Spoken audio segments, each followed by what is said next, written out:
Hey you guys, this is Sky Juice coming to you live and direct from the beautiful island of Puerto Rico. My topic of discussion today is menstruation, and women's health and women's sexuality.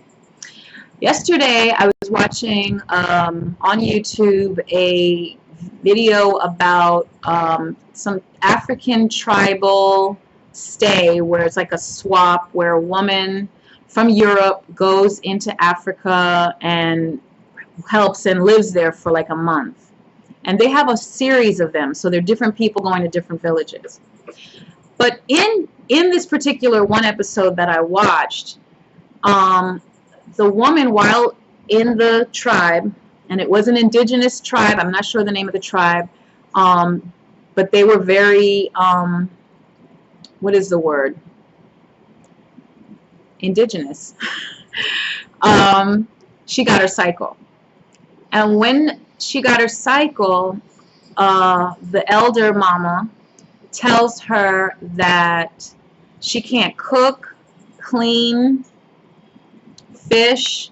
She can't go out to the farm and harvest any of the roots and the veggies that they're using to eat. She can't wash the dishes. She can't help in any way whatsoever. And then at another time, another younger woman told her that, I think she asked why, and another scene cuts, and the younger woman says, well, you know, when you cook food for a man and you're on your cycle, he's going to get a stomach ache. He's going to get sick. So initially, when I heard the elder mama talking about, you know, she can't do anything because she's on her cycle, I thought about it in the goddess sense, in the sense that she is in a period of her life, the pun, she's in a stage in her life at this very moment where she should be allowed to be, which to me is a goddess mentality. She should be allowed to do her thing and not have to handle anything. However, when the younger woman started talking to her about cooking and a man getting sick if she cooked or touched the food or what have you, then I realized that their thought process wasn't of the goddess spirituality. It was more of a nasty, dirty, you're cursed type of feeling. And different cultures, different religions throughout history have brought this type of energy onto women, modern day women, us who live right now in modern times, to looking at our cycle as being a nasty, icky, gross, miserable, uncomfortable time of our life. Every month, it's unfortunate. It's a shame. It's even amongst women, if I were to say, hey girl, let's go to the beach, and she says, oh, I'd love to, but I got my period, and then all the women are like, oh man, darn, you know, there's this energy of lack, like you're like blah, your life is terrible right now, it's terrible, it's a shame, why would you get your period? I mean, we could do so many fun things, we could be living, but you have your cycle, so you are less than, and you're not a complete whole woman because you are bleeding, a natural occurrence that happens every month. And I think that actually for me, this is what I did. I started listening to information that I received that this is not a negative thing. This is not an icky thing. In fact, one of the people in my life that actually made me feel good about my cycle was my husband, believe it or not. Because even men get into that whole, when you're on your cycle, they get a little sensitive around a woman, like when she's on her cycle, you're like, you good? You good? Because then also not only is it just like you're bleeding, but your whole identity changes. You become this irrational bitch, angry, emotional, crazy, ridiculous, and So when you're at this period of time, you're like a different person. It's like you when you're not on your period and you when you're on your period. So there's like two different people going on. And we're talking normal people who don't have split personalities. So I'm going to mention him, but let me come back first. So part of my evolution into loving my cycle is part of the law of attraction. And I realize that there are certain things that when you start wanting to speak good into your life and wanting to speak a wonderful life, I am abundant, I am grateful, I have everything I need, my family is amazing, I am amazing, I look good, I look beautiful. There's still something in the back of our mind that still F's up our abundance by saying, damn, I got my period. So if I really am all about attracting what I want in my life, attracting a positive, abundant, beautiful, joyful life, then I need to do that in every single aspect of my life. I need to speak wonderfully about my cycle. I love when my cycle comes. It brings me joy. I am happy. I feel great. Awesome. Wonderful. Bring it on.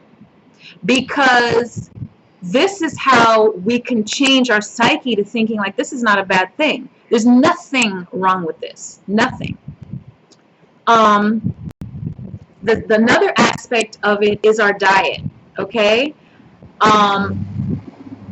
So when I first got my cycle, I was about 11 years old.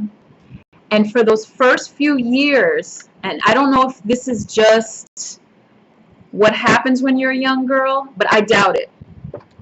Those first few years of me getting my cycle, I was in school. I was completely mortified every single month I got my cycle. I literally took the day off from school. I was like, Mom, I'm not going. I am in pain. I remember the cramps being so ridiculously painful. I would be rolling around on the floor with my hands in my back because I have all this cramping, just ridiculous. I hated my cycle. I hated it. Like, I hated it. And then I became a vegetarian. And it wasn't immediate, but as the years progressed, the days of my cycle reduced. And the pain went away. Especially when I started cleansing and juicing and water fasting and really releasing shit out of my diet. You know, sugar, the cheese, the dairy. Like when I really started cleaning up the junk. Because, you know, in my earlier days of being a vegetarian, it was just, I didn't eat meat.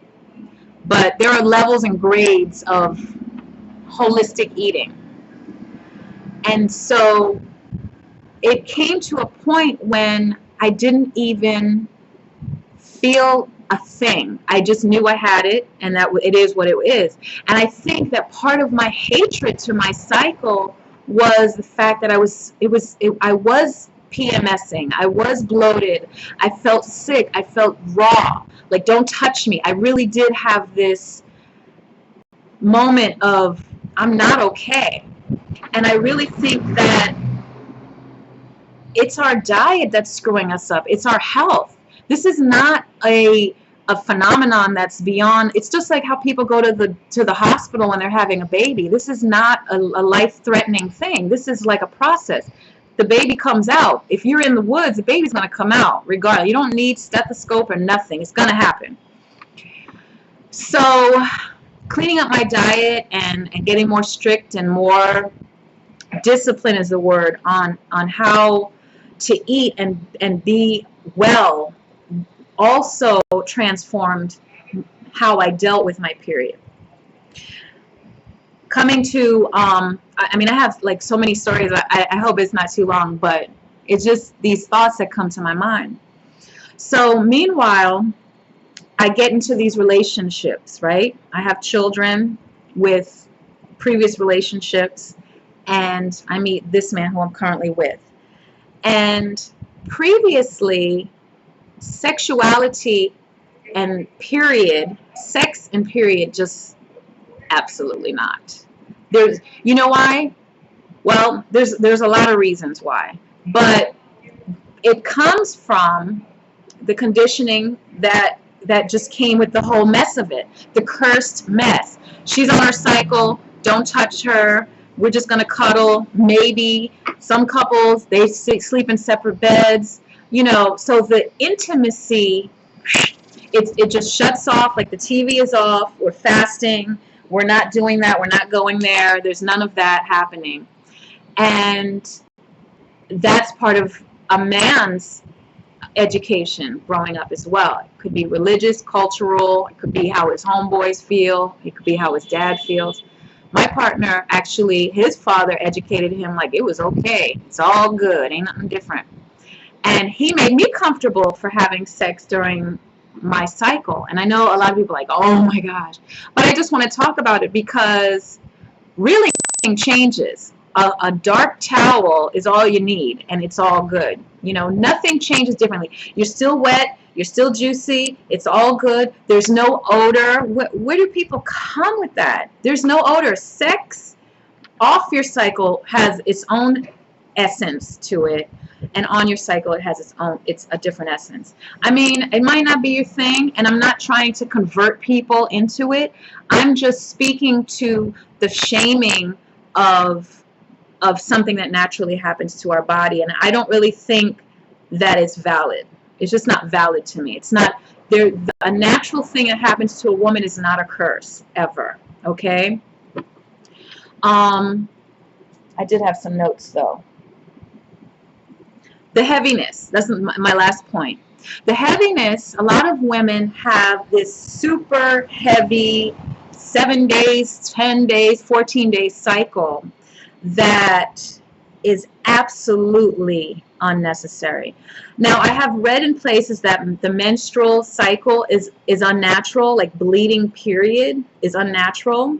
I don't believe that because ancient texts, ancient scrolls talk about a woman bleeding from the beginning of time, from early days. So saying that the cycle and that bleeding out is not natural, I don't believe that. And I'm basing on my own common sense and what I've read. I do believe that heavy bleeding is not natural. I know that just from me changing my diet, and my cycle is a good 3 days. It starts, it happens it really happens on the second day, and by the third day it's ending. It's the end of it, okay?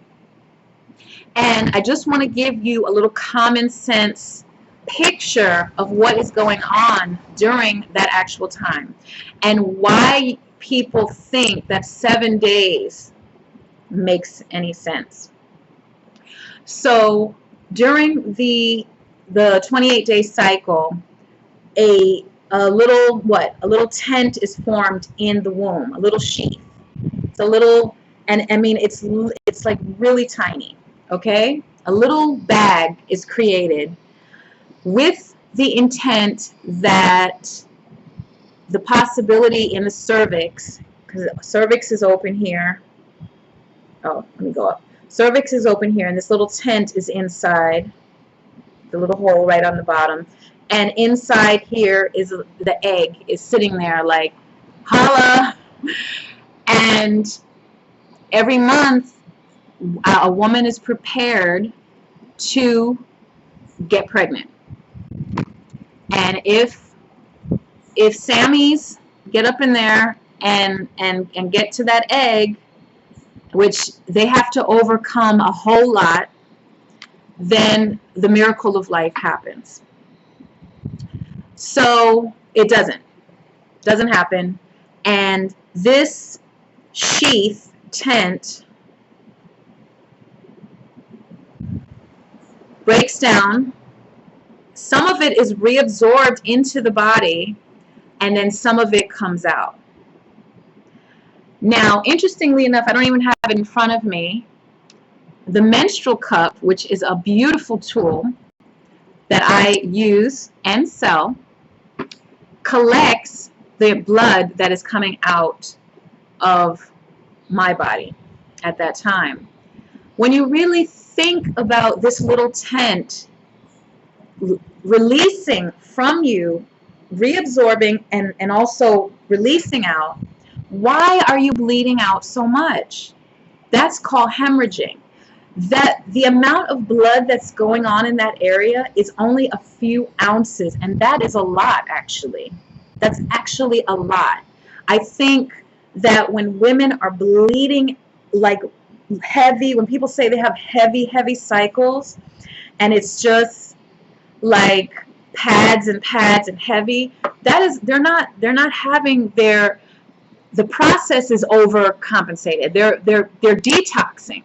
There's shit coming out of them, and that's another way. I mean, you sweat stuff out.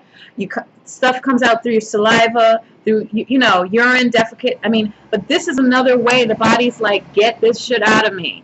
And I really do believe it's partly because we're toxic.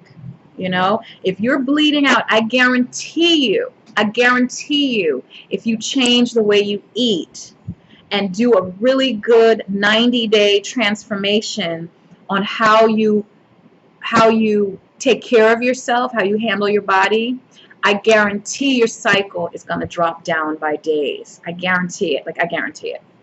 And if it doesn't, definitely something is wrong. I just can't imagine a 7-day cycle just being normal. It's just too much coming out.